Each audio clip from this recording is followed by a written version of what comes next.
Madam President, thank you for permitting me to make a few remarks on the Anti-Apartheid ordinance which you are about to discuss and vote on. I'm very proud of the City Council of this city because in May of last year, after a proposal was offered to you urging that we adopt a divestiture program for this city that would prudently divest our pension funds and that would prohibit the deposit of our $1.5 billion a day in banks doing business in South Africa. We established a momentum that was carried across this nation. Other cities, various states, and even the Congress finally joined the act.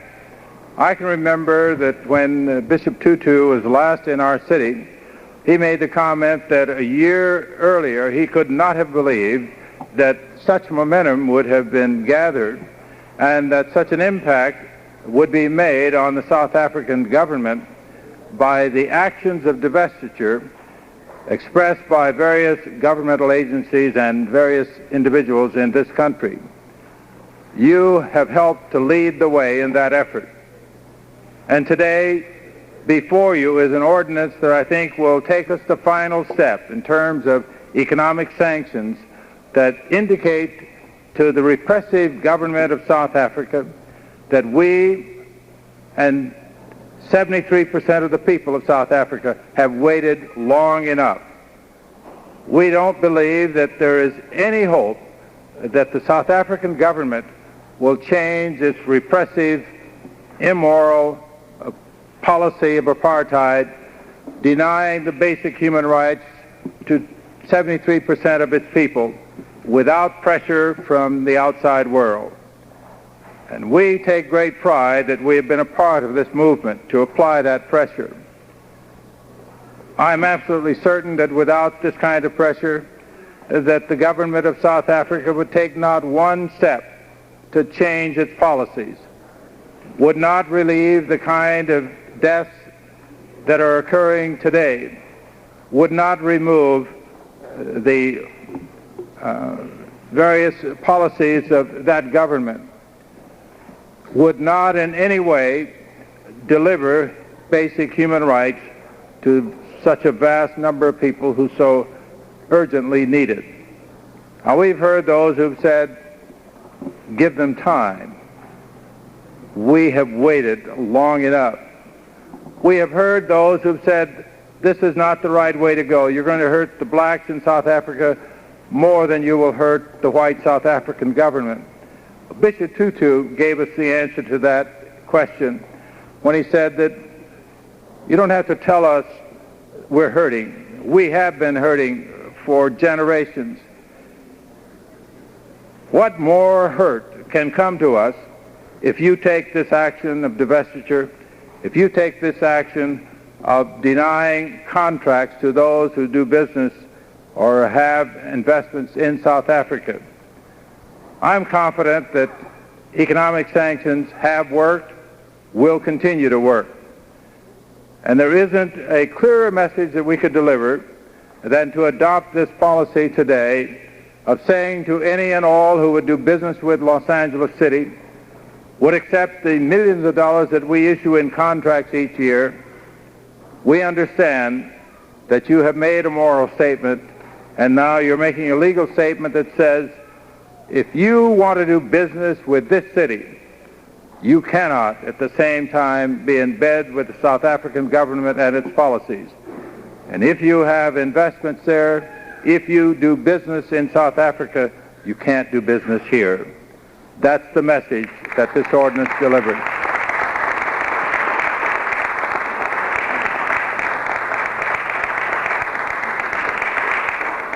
I applaud the work of so many of the members of this council. I shall not name them, but they will speak for themselves.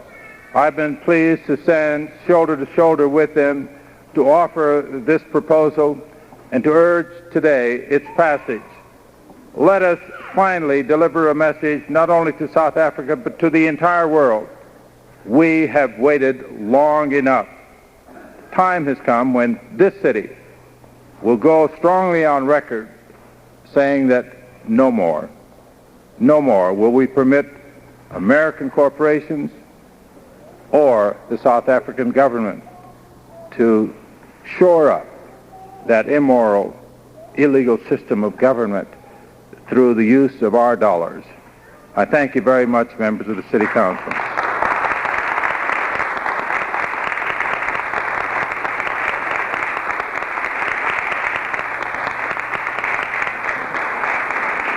Call? No. Is that the call? Madam President, if you would, I think you will. Mr. Farrell and I have arranged a telephone hookup with Bishop Desmond Tutu, and I believe that's the phone call that has come in. So if you will just allow me to... Just come back here. Hello? Hello, Bishop? Hello? Bishop? Is coming on the line right now. Hello, Bishop Tutu. How are you? I'm fine. How are you? We're doing just fine, thank you. Happy anniversary, I understand. Thank you very much, yes. Bishop Tutu, as you probably know, the City Council is in the middle now of a debate, which, if we pass a law today, would stop the contracting of city work with companies which do business in South Africa. Yes. And we wanted to talk to you today and give you an opportunity to share your thoughts with us as we take on this very important discussion. Yes. Thank you very much, yes. Yes. How are things in your country today, Bishop? Well, it's very difficult to say because there is this massive clamp on the media. The government allow only the news they want people to know. Despite a very strict security clamp, we've still had these bombs that have been going off, which shows for me that a state of emergency is self-defeating, really. Yes. Bob? Yes. Well, Bishop, thank you so very much for taking our call. We thought that this was just an auspicious time for our city council and our city. And we wanted to share this moment with you because you were here when the process began. Yeah. You stood with our mayor when the mayor put forward the proposal to the council, and you came out making a rather forthright statement about how perhaps others in places like the United States, local governments like ourselves, should address the whole issue of divestment. Yeah. And we're literally I'm ready. Are you ready for me? Yes. Because I'm sorry. I mean, our daughter has got quite a few people. So I would like to get back to the party. Yes. But I mean, I think what we're doing is important. And so if you want me to say something, I'm ready to say so. Bishop, you are now speaking to the City Council. They are all listening to you. The entire City Council. May I first of all say good morning, ladies and gentlemen. It's a very great privilege to address you. You are a great city, and what you decide on many issues, but especially on this one, will have repercussions beyond your city boundaries. Our situation is desperately serious. We have had a state of emergency imposed as a second one in a matter of months. We were stopped from, as a black community, from commemorating events that have a traumatic and very tragic significance for us. The government of South Africa has been given many opportunities. Your own administration has sought to persuade them through what is called constructive engagement.